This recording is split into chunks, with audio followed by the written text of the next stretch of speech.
Vote পরবর্তী হিংসা নিয়ে রাজ্যপালকে চিঠি রাজ্য বিধানসভার বিরোধী দলনেতা শুভেন্দু অধিকারী। ভোট পরবর্তী হিংসা নিয়ে ইতিমধ্যে সরব হয়েছে বঙ্গ বিজেপি নেতৃত্ব।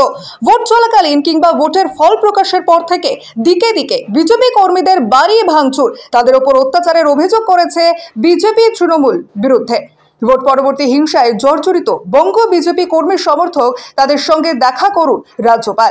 পাশাপাশি এর বিরুদ্ধে যত তাড়াতাড়ি সম্ভব আইনানুগ ব্যবস্থা গ্রহণ করুন তিনি, এমনটাই লিখে রাজভবনে রাজ্যপালের উদ্দেশ্যে চিঠি দিলেন শুভেন্দু অধিকারী।